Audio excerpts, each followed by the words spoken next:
Vallabha Jaya Giri Pradha.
Story Septimus Divine Grace, A.C. Bhaktivedanta Swami Srila Prabhupada Ki, Jai Vishnupada Paramahamsa Prabhupada Ki, Jai Ananta Gaudiya Vaishnava Vrinda Ki, Jai Namacharya Shri Haridas Thakur Ki, Jai Srila Prabhupada Ki, Jai Nita Gaur Premanandi Hari Hari Bo.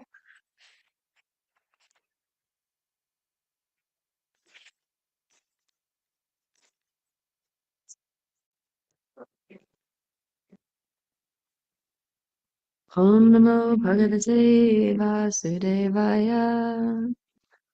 Om Bhagavate Vasudevaya. Om Namo Bhagavate Vasudevaya.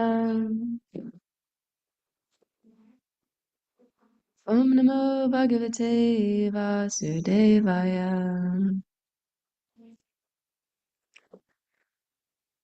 Today we are reading from Grantaraj Srimad Bhagavatam,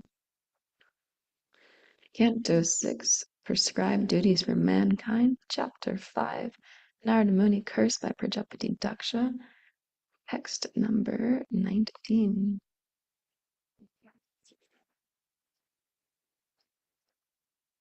Kala Chakram Brahman, Kala Chakram Brahmani, Tikshnam Sarvam Nishkarshaya Jagat Swatantram Abhudasyeha Kim Asat Karma Bir Bhavet Kala Chakra Brahmi Tikshnanam Sarvam Nikar Sayaj Jagat Svatantram Abudhasyenha Kam Asat Karma Bir Bhavet Kala Chakram Brahmi Tikshnam Sarvam Nishkarshaya Jagat Svatantram Abudhasyeha Kim Asat Karma Bir Bhavet.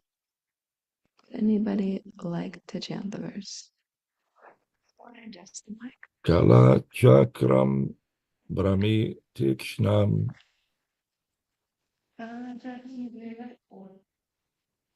Sarvam Nishkarshayaj Jagat Svatantram Abudhasyeha Kim Asat Karma Bir Bhavet.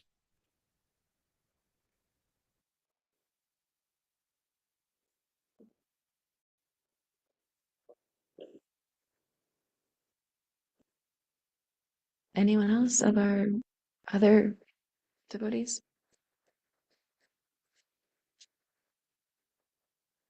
Right. Synonyms, please repeat. The wheel of, Kala Chakram, the wheel of eternal time. Brahmi, revolving automatically. Tikshna, very sharply. Sarvam, all. Nishkarshaya, driving. Jagat, the world. Svatantram, independently, not caring for the so-called scientists and philosophers. Abhudasya, one who does not know this principle of time. Iha, in this material world. Kim asat karma bir bhavet, excuse of engaging in such in temporary furtive activities. Translation and purport by Srila Prabhupada Ki Jai. Translation. Narada Muni had spoken of a physical object made of sharp blades and thunderbolts. The Haryashvas understood this allegory as follows. Wow, that sounded like it was in the temple. The Haryashvas understood this allegory as follows. Eternal time moves very sharply, as if made of razors and thunderbolts. Uninterpreted and fully independent, it drives the activities of the entire world. If one does not study the eternal element of time, what benefit can he derive from performing temporary material activities? Purport. In this verse, the words Chaurapavyam Svayam Prami, which especially refer to the orbit of eternal time. It is said that time and tide wait for no man. According to the moral instructions of the great politician Chankya Pandit, Ayusha Shanam Ekopi Na Lab Yad Svarnakotabi Na Chena Nir Artanakam Niti Kachahan Ishtatodika. Even a moment of one's life could not be returned in exchange for millions of dollars. Therefore, one should consider how much loss one suffers if he even wastes a moment of his life for nothing. Living like an animal, not understanding the goal of life, one foolishly thinks that there is no eternity and that his lifespan of 50, 60, or at most 100 years is everything. This is the greatest foolishness. Time is eternal, and in the material world, one passes through different phases of his eternal life. Time is compared herein to a sharp razor. A razor is meant to shave the hair from one's face, but if not carefully handled, the razor will cause disaster. One is advised not to create a disaster by misusing his lifetime. one should be extremely careful to utilize the span of his life for spiritual realization or Krishna consciousness. Om Ajnana-timirandasya Gyananjana Shalakaya Chakshurmitam Yena Tasmai Shri Guruve Namaha Shri Chaitanya Manobhishtam Stapitam Yena Bhutale Swayam Rupam Dadanti Swapadantikam Vandeham Shri Guru Shri Yuta Padakamalam Shri Guru Vaishnavam Shri Rupam Sargajatam Sagana Raghunatham Vitam Tam Sajivam Sadvaitam Savadutam Parijana Sahitam Krishna Chaitanya Devam Shri Radha Krishna Padam Sagana Lalitam Shri Vishwakam Vitam Hey Krishna Karuna Sindhu Dinabandhu Jagapate Gopisha Gopika Kanta Radha Kancha Namostate Tata Kancha Nagorangi Radhe Vrindavaneshware Vrishabhanu Sutta Devi Pranamami Hari Priye Panchakavaturubhyascha Kripa Sindhu Vyebhata Patitanam Pavanebhyo Vaishnavebhyo Namo Namaha Jai Shri Krishna Chaitanya Prabhu Nityananda Shri Advaita Gadadhara Shri Vasari Gaur Bhaktivinoda Hare Krishna Krishna Krishna Hare Hare Hare Rama Rama Rama Hare Hare. Translation again. Narada Muni had spoken of a physical object made of sharp blades and thunderbolts.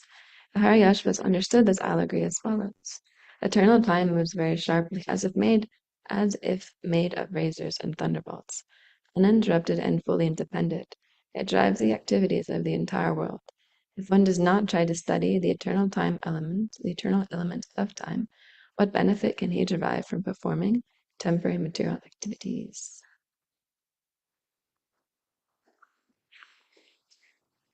Alrighty, so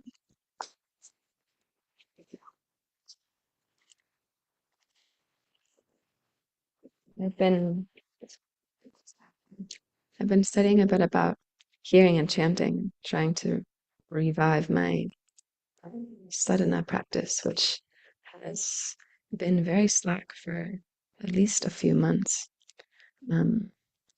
And I've been going over some notes from a not japa retreat, because I haven't been in a big enough place for a long enough time to attend one of those, but from a workshop that one Mataji gave in Wellington. And also hearing and studying this chapter, trying to study this chapter of Nectar of Devotion. I think it's chapter 19, techniques for hearing and remembering. I was listening to a few lectures, two lectures by Indradina Maharaj and one lecture by, I think it was Kadambakarna Maharaj, or maybe it was, no, it was Shivaram Swami. And in both these lectures, both of them reference this chapter. So then I started studying it to hopefully get some clear knowledge on, just reviving the process of hearing and chanting. Because it's actually like, I mean, obviously we all know this, and surely everyone here in the temple, in the Pujari room, and the devotees on Zoom also know that there's this like a circle of attentiveness that comes from quality reading leads to quality japa leads to quality service leads to quality reading, like this. So if we just prioritize the service, then and we kind of disregard the reading and the chanting, then this circle becomes like just one line and this line is going down. So so I'm trying to, for myself, revive the process, as has happened a couple of times in my Krishna consciousness due to not regulated hearing and chanting, where Krishna just takes away the taste of devotional service and he takes away the taste of hearing how his pastimes are actually so nectar, and he takes away the taste of japa, how it's actually like our only thing that's going to save us in this material world. And he takes all these flavors away, so you really have to work to get them back. When he takes everything away, actually life becomes very dull and relationships become very stale. Um, and yeah, everything becomes kind of pointless. So yeah, I've experienced this many times in my Krishna consciousness due to my unsteady and flickering nature. Um, and it's always a good opportunity when I catch it to be like, oh, okay, now it's a good opportunity that I have to restart my Krishna, my sadhana practice. Um, so anyways, I've been trying to do that this week. And these are some cool points that I found really interesting. This was in a workshop that Devaki Devidasi gave. She came to stay in our ashram in Wellington for about, I want to say it was like 2 weeks. She was there. I was observing her alongside Krishnalaka. And she was giving these like every morning, she'd give these really nice Bhagavatam classes. And she, for those of you who don't know, she has a series of books all about the false ego. They're really nice how the false ego, um, like just identifying what the false ego is. Because a lot of us, all of us have the false ego, but not all of us know about the false ego and how it works. And so her books are really amazing because she really highlights them. And then she shows how they're connected. They're like in line with japa. Um, there's one point she wrote about in one class in one of her lectures where she was saying, yeah, if we don't align our false ego, like knowing about our false ego and trying to control it in line with our japa, then we won't be able to control either of them because we need to become humble. And if we're not humble, then we can't chant. That's, Chaitanya's Shashashakam, Trinali Nichina, Taroa Hishana. We need to be humbler than the blade of grass in the street. But if our false ego is making us think, oh, I'm so great, and actually this person is wrong, they should be acknowledging my greatness, then it'll make it very hard for us to actually chant attentively. And of course, as devotees, we might not think that, oh, I don't actually think I'm proud. Like, I don't think that I'm the greatest person ever and that everything revolves around me. And most of you most likely don't think like that because you're actually humble. But I'm not humble. I'm realizing actually I'm very proud. Um, and I want everything. Not that I want everything to revolve around me, nor do I want all of the attention because that's definitely not how I want it. But there's definitely pride in my heart that thinks that I'm awesome and I deserve things nicely. Um, so yeah, so in relationship to our japa, she's saying chanting is hard. It's hard work every day. Um, and if we don't, if every day we try to call out to Krishna for 2 hours, 16 rounds, there's no doubt something will happen in that relationship. So she was making the point that it's like very hard to chant. And if we're chanting inattentively and we're not trying to hear and we're not even trying to connect with Krishna, then all of that japa is like we're taking empty capsules. Like if you go to the doctor because we're sick and he gives us medicine, but he just gives us like the vegetarian capsule that's empty, and you take that, it's not like anything's actually going to happen. So yeah, chanting without trying to hear and connect are like taking empty medicine capsules. Chanting is hard work every day. It's hard work to try and connect with Krishna.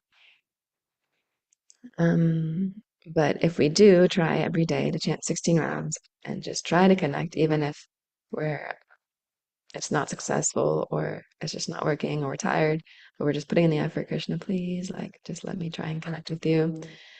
If it's your desire, then if we do that every day, no doubt something will happen in the relationship. Um, yeah, and she's saying,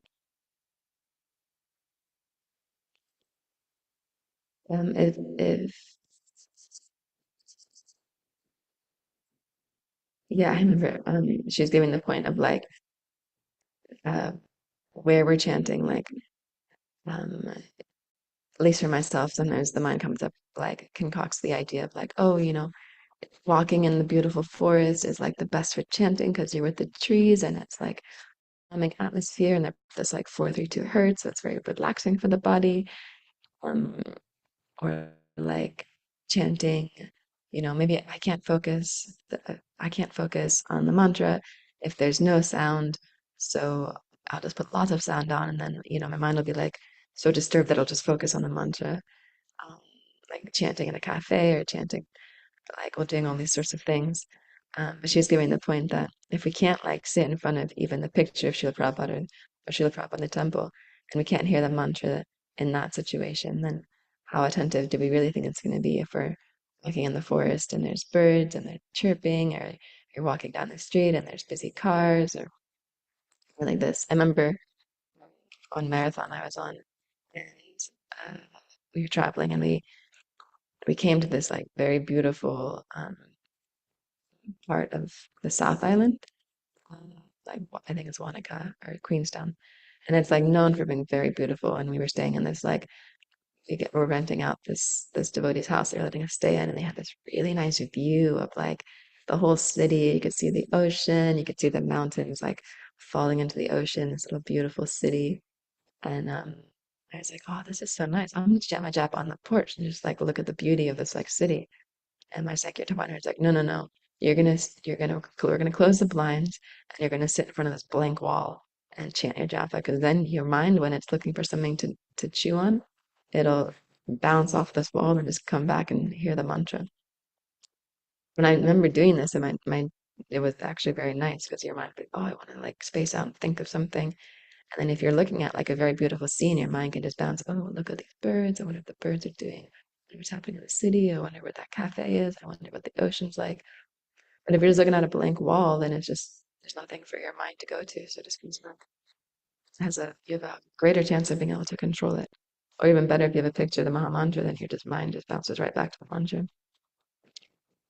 Of course, yeah. In theory, if your mind is not wild, then that will work. But even if it is wild, at least you have a better chance of controlling it like that. Um,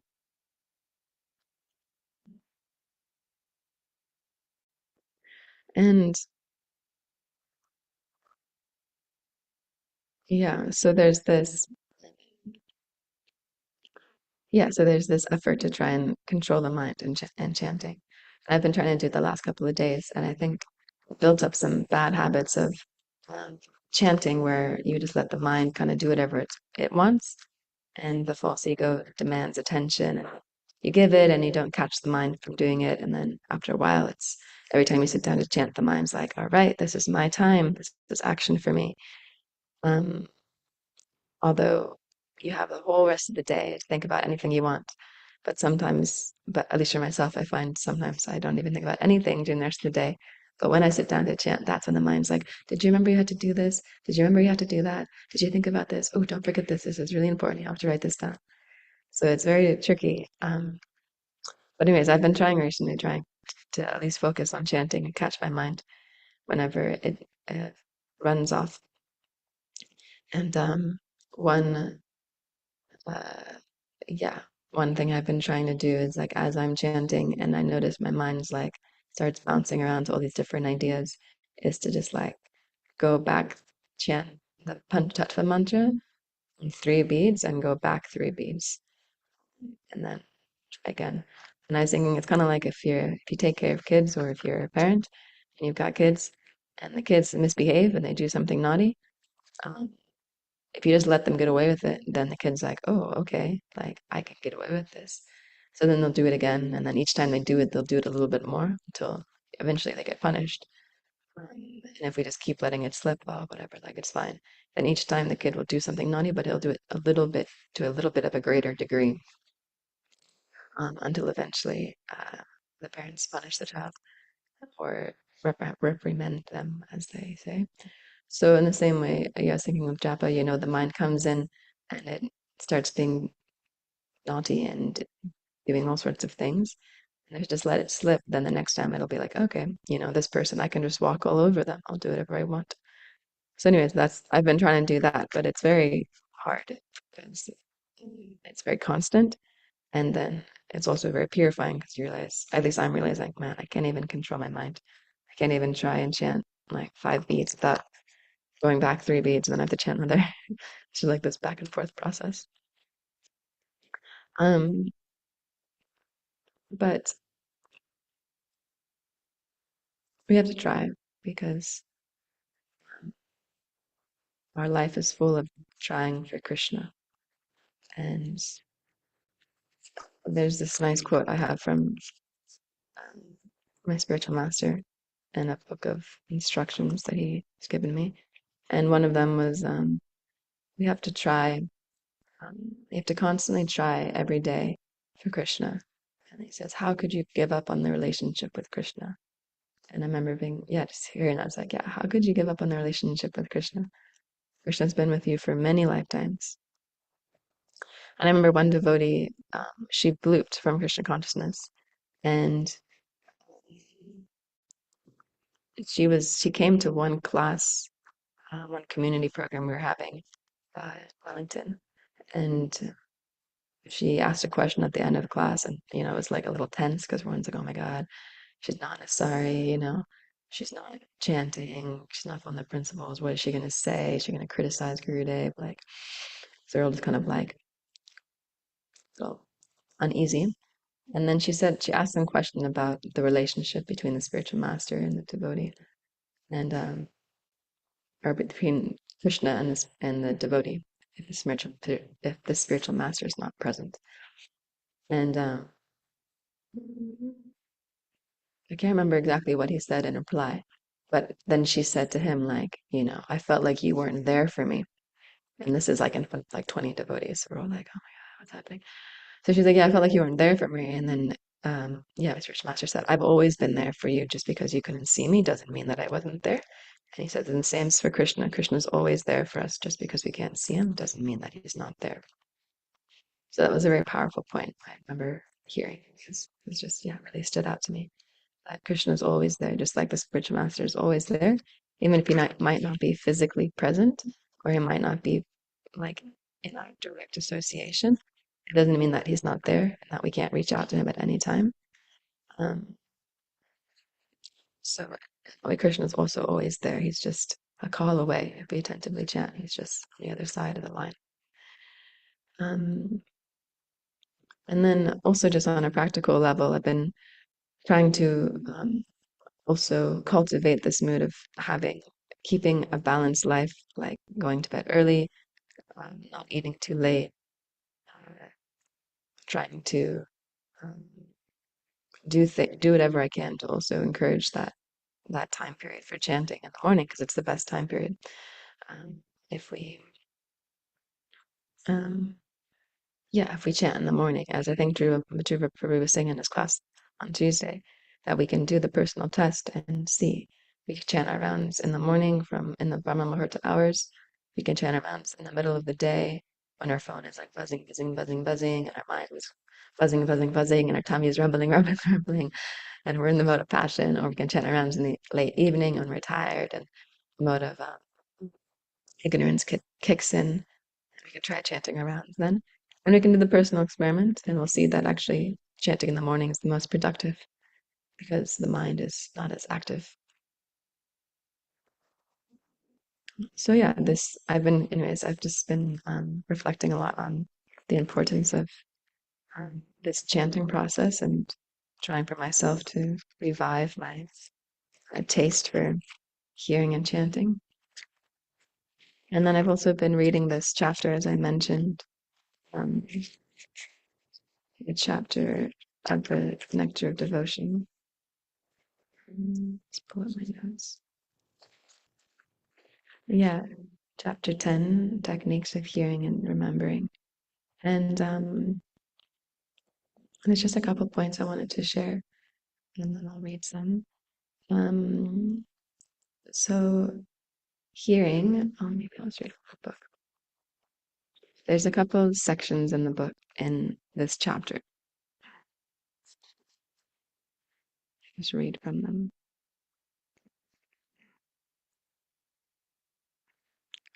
So So yeah, this is the section called hearing. And there's just a couple of points I found really interesting. So Srila Prabhupada saying, one who links his ears to the transcendental vibrations through oral receptions quickly becomes purified and cleansed in the heart. Lord Chaitanya has affirmed that hearing is very important. It cleanses the heart of the contaminated soul, so that he quickly becomes qualified to enter into devotional service and understand Krishna consciousness. So I thought this was really nice. Like this process, it's cleansing the heart of the contaminated soul. So the little jivas in this world, we're contaminated souls, come in contact with the material modes of nature, and we become contaminated. And Lord Chaitanya is saying that this process of hearing is very important because it cleanses the heart, just like he says in Shashashtakam, Cheto Darpanam Marjana Pavamahad Vagni Nirvarpanam. It's like the heart is like a mirror and it's covered in dust and we can't see anything. So we have to scrub the mirror really hard and in order to be able to be qualified to enter into devotional service and to understand Krishna consciousness. So it's almost like the first step, like before we can even do devotional service properly and we can understand Krishna consciousness, then we have to hear. And like I was saying, when Krishna takes away your taste for hearing and you lose the desire and you haven't been doing it regularly, then you lose that ability to be able to even engage in devotional service properly because everything just becomes very mundane. So we don't want that. So another point he says is one can be brought back into Krishna consciousness from the deadly unconscious state of material life by hearing the Mahamantra Hare Krishna, Krishna Krishna, Hare Hare, Hare Rama, Ram Ram, Hare Hare. So this is very nice too because um, I remember one devotee in Wellington telling me um, she was saying this is just after one senior like devotee practicing for a long time, married to a nice devotee, had like so many what's the word, like mentees, like she was mentoring a lot of us. And then she just totally like blew out of Krishna consciousness. It was really uncomfortable experience to be witnessing. Yeah. Anyways, so yeah, she just totally lost her taste for hearing and chanting, stopped hearing, started hearing like Jordan Peterson and Facebook Uvacha, and yeah, just totally stopped her sudden process. And it apparently had been going on for years that she had been losing her taste, and then eventually lost it completely, and then just totally, stopped being able to see the importance of devotee association, spiritual master, and devotional service. Um, so I remember one of my mentors telling me at one point in time, I think my son, I was, not reading enough as the standard should have been. And I've always struggled with this is uh, up and down sadhana practices. Of course, always maintaining 16 rounds, but reading is always up and down. And she told me,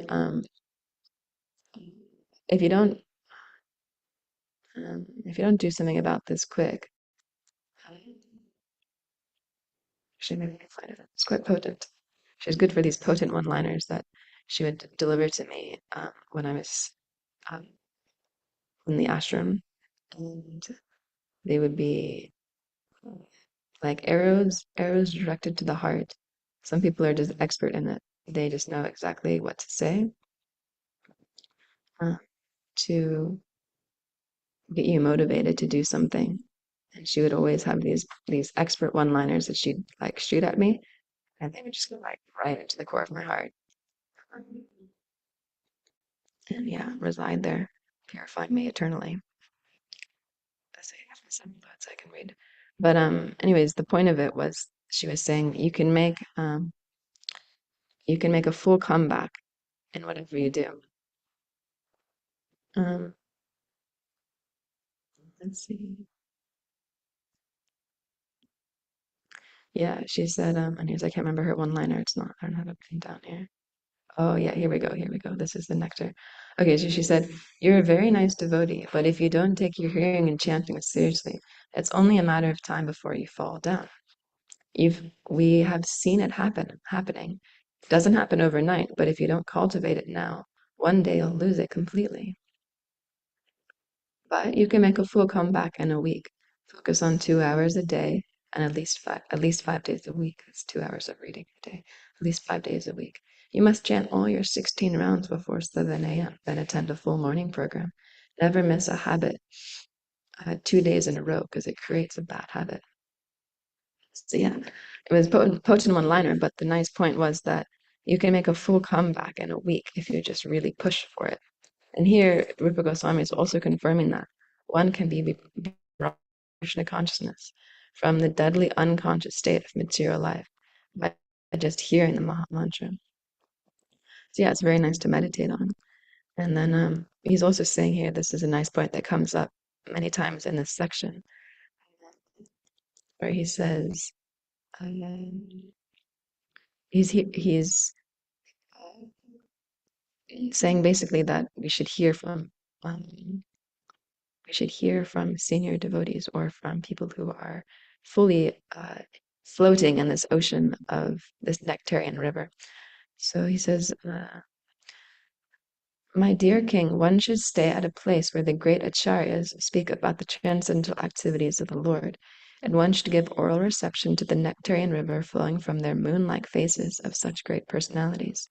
If someone eagerly continues to hear such transcendental sounds, then certainly he will become freed from all material hunger, thirst, fear, and lamentation, as well as illusion of material existence."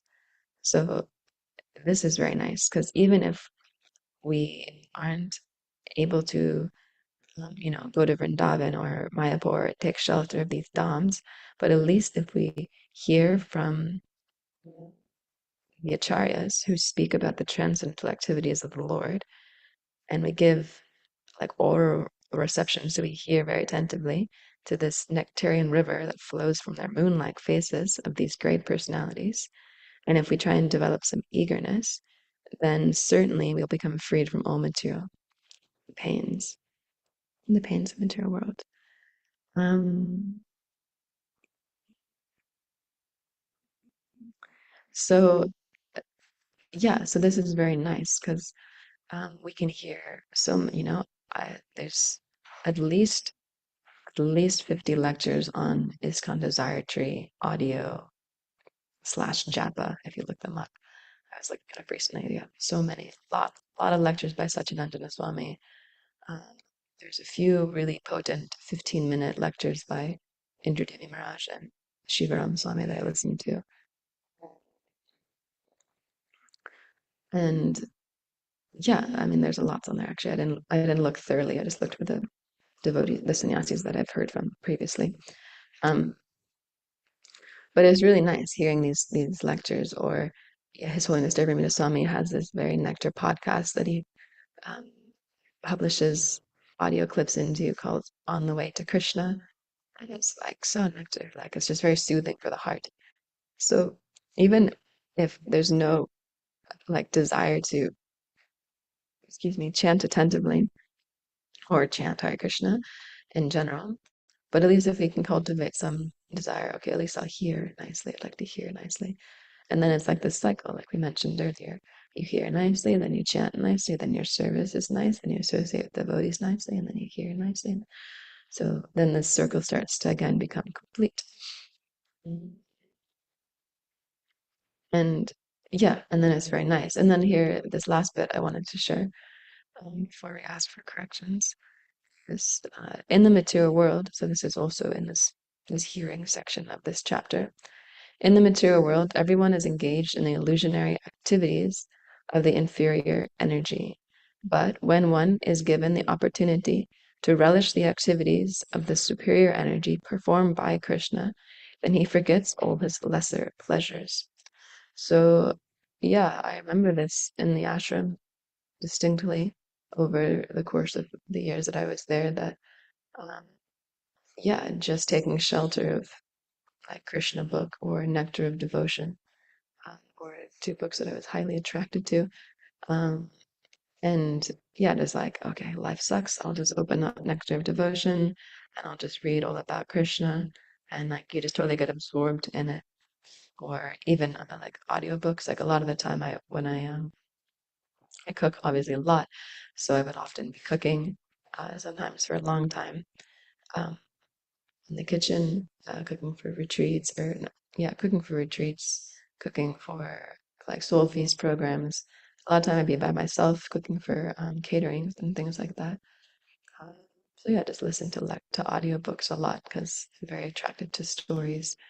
Um, and yeah, it's just very attractive to get like absorbed in the pastimes of Krishna, uh, or to hear about Srila Prabhupada's pastimes or Yamuna Devi's pastimes because she's so devoted to Srila Prabhupada. Basically, her whole um, autobiography is like a Leelamrita in itself. So yeah, this is very attractive. And when you get fully absorbed in these things, and then you hear about like the news or like mundane activities, it's just like, oh, I didn't even realize that was happening. It becomes very unattractive that you can completely lose attraction for learning about these things, if that's the way that, yeah, you function. Of course, you can use these things in Krishna's service, which is actually probably quite good, especially if you're a Sankirtan devotee. It's good to keep up with the news a little bit so you know what's happening in the world. I remember I didn't do that, and then I'd go on book distribution, and people would be like, "Did you hear about the flood in Auckland?" And I'd be like, "No, there's a flood in Auckland." They're like, "Yeah," and I was like, "How did you not hear about that?" And it's like, "Oh, well, I live under a rock, of Krishna consciousness, so that's why I didn't pay attention to any of those things." So, yeah, basically trying to remind myself that Krishna's mercy, um, Krishna's mercy is that we have the ability to associate with him through his holy name.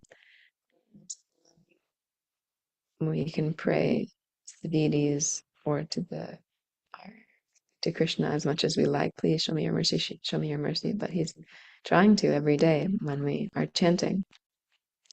Just a matter of taking advantage of it. So, yeah, that's pretty much all I wanted to share. Is that it was more of a class sharing my personal reflections, but hopefully it wasn't too mundane and boring for anybody. Um, yeah, does anybody? Japa is a great topic for Bhagavatam classes because there's endless things you can say. So, does anybody have anything they'd like to share or any corrections they'd like to give?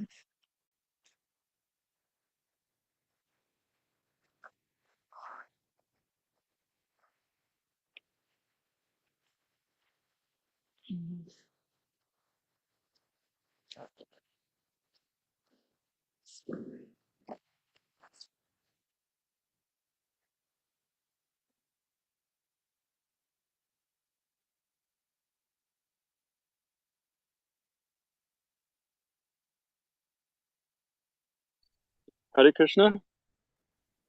There we go.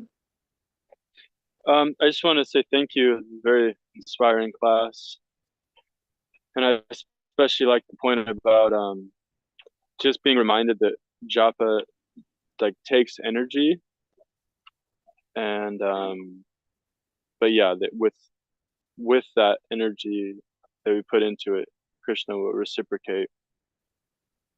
Um, and I like the practical tips. Like, yeah, sometimes it's nice to walk around, but like Mahatma Prabhu says, best best is to just sit down, maybe even sit on the ground, but like sit down on the ground, eyes closed, chanting, and then like but okay, if you can't do that, then if you have to walk around, that's okay. But yeah, best is to just sit down, and I like that idea. It's just sit in front of the wall so that when you look out, it's just like your mind's bouncing back at you. So thank you, very inspired, and I'm looking forward to chanting my rounds later. Thank you. Anyone else? Anything you'd like to add? Question in the comment. Hey, new messages. Okay.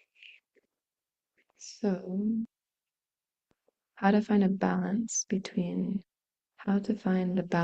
service and japa.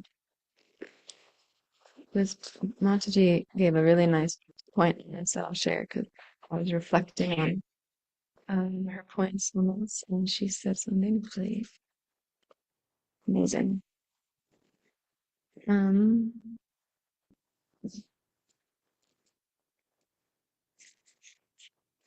So let's see. It was about.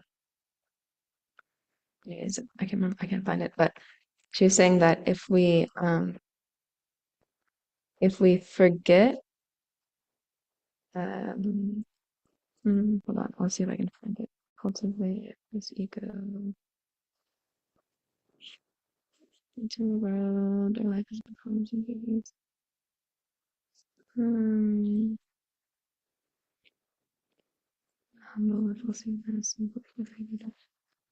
Yeah. And she was saying that if we forget that our if we start to ever think that our service is more important than our japa, then we've like missed the whole point of Krishna consciousness. That actually our service is our japa, like our main thing that we should be focusing on is our japa, because that's our main connection to Krishna, and that our service, although devotional service is very important, and it is one of the 9 processes of devotional service, the first is Shravanam Kirtanam, so hearing and chanting, and then Vishnu, remembering Krishna, Smaranam Padasevanam. So actually, the actual acts of performing devotional service don't come until a later point in that verse. So yeah, the first main thing we should do is hear and chant. So we should prioritize our hearing and chanting. Of course, it's not always possible. Like for myself, most of my services start at 6 in the mornings, except for the odd days where they don't. So then if in order to chant quality japa, I know that I need this much sleep. For me, waking up earlier doesn't work unless I go to bed earlier, which is a little hard to do also at this time period. So I have to do it in such a way where I can chant as many rounds as I can in that time period. Then I do my services, then I chant again after. But yeah, we should prioritize our chanting. This is number one. And if we start to think, no, my services are more important, this is more important, that's more important, then yeah, we can understand that we're losing the point of Krishna consciousness. Yeah, that's the basic point. I guess you can always get a bit more technical with it. And yeah, as one devotee was saying to me yesterday, that we can read a lot from Bhagavatam and we can justify things according to how we see fit. But the main principle is our service, our chanting is that's what connects us with Krishna. Our chanting, our reading Srila Prabhupada's books, our hearing from the great acharyas, our kirtan in the form of quiet kirtan or verbal kirtan. That is our main service. And of course, we have other services we also do to engage ourselves so we don't just space out, basically, so that we can connect with Krishna on deeper levels. Because our service can also motivate us to chant properly. Like, remember when I would be doing book distribution, it's very clear. It's actually also very clear for me when I'm cooking. And I'm cooking a big feast that I got to have really attentive japa because otherwise I'm gonna like burn my fingers off or I'm gonna make a huge mistake in the kitchen. So I gotta really pray to Krishna to help me and give me the intelligence to do my service properly. So yeah, like that. I don't know if that's helpful for Brew. Maybe you can add something. Hare Krishna. Hare I'd like to say with regards to the balance between japa and devotional service that japa is devotional service. As you say, it's of all the service that we render, it is primary. It has to take precedence over everything. There were a few rare instances when Srila Prabhupada gave some devotees permission to chant less than 16 rounds because they had a tremendous amount of very important service to do. And in every instance that I am aware of, devotees doing this, those devotees eventually fell down from Krishna consciousness and went away. One example is Paramananda Prabhu, who was the temple president here at Gita Nagari decades ago. Did a wonderful job, worked really, really hard. He had so much to do. Um, Tremendous amount of difficult service kept him very busy all the time, and it was impossible for him to complete his 16 rounds and still get all of the uh, um, essential farm duties done, maintaining the cows and um, um, cultivating, cutting, baling hay, and so on, things that were unavoidable. But neglecting 16 rounds was not a sustainable situation. It did not work out in the long haul. There are other examples. Um, Srila Prabhupada made a concession because devotees found it difficult to chant more than 16 rounds, but he said 16 as a minimum, and any attempt uh, to set the standard lower than that has never worked. Just doesn't work. Um, so the balance between these, the key is that if you're having to strike a balance somehow, whether you've got so much service and so little time to be able to get your job done, and then you have to very scrupulously avoid any wasting of time. Um, and if we examine our our habits carefully, we can usually find that there are areas where time is wasted. Um, but it's critical that we just make the completion of our rounds a very, very top priority. The prioritization, avoiding wasting time, and also, um, as you mentioned, regulating our time, our schedule is critical. Um, Arranging everything. It starts the day before. You have to everything has to happen in the proper time. You eat at a certain time, you sleep at a certain time. You have to make sure that you don't eat too late so that you get quality sleep. You have to make sure that you take rest sufficiently early that you'll be able to get enough rest and then be able to get up early. If you rise early, as has been discussed several times in our classes recently, that um, chanting in the morning is just vastly superior. You can hear so much better. You can get so many more rounds done in less time. The quality of your job is just tremendously improved. The years when I was able to chant 40 rounds a day at that time, I began my japa at 11 p.m.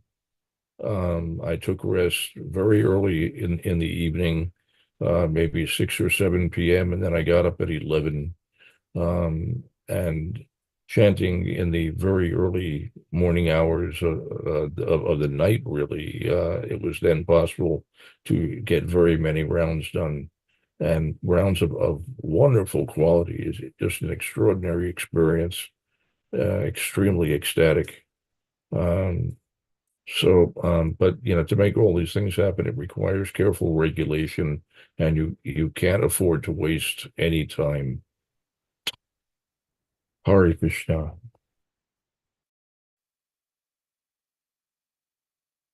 Hare Krishna, thank you. I just wanted to catch the last nectar bits of your realizations on japa.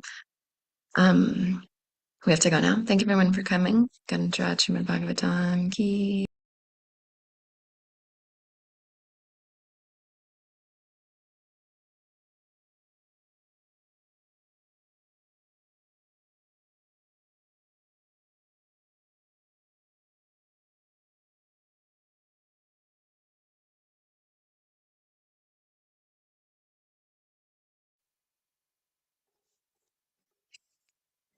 Shiguru Saram Sana Kepala Prayati Sana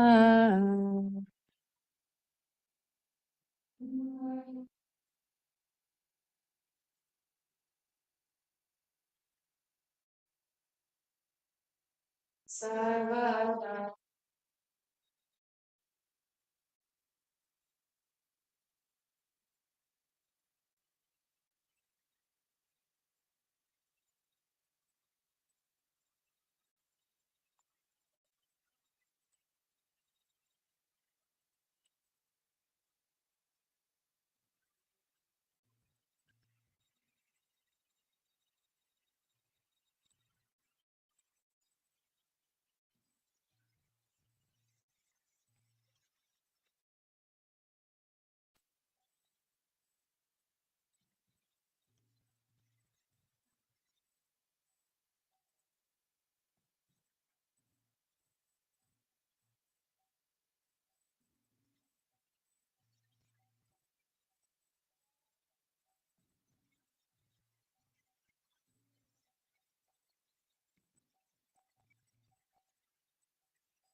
Oh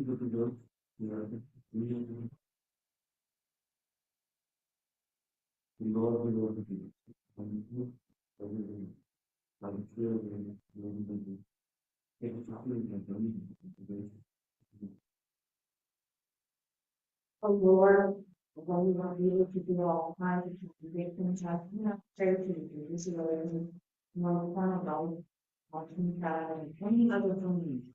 Not only prayer, but I should also have confidence. Oh Lord, when I need on to you in the future, my mouth, simply going to your childhood bathroom, but never being active in my heart. What? Jesus,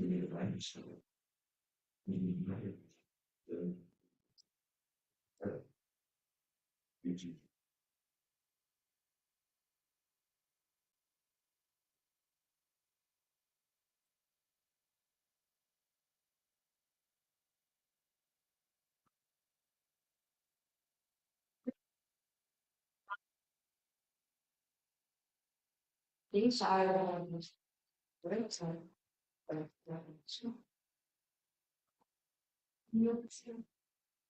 You appreciate the fun of the balance you and welcome. We don't need to self forget. Life you to it and forget. You will without stand in peace. And you may go without talking down the river. Please bless me to the river. I have no exact relation with your God. In China, it's true that not down to the heart. It is also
yes.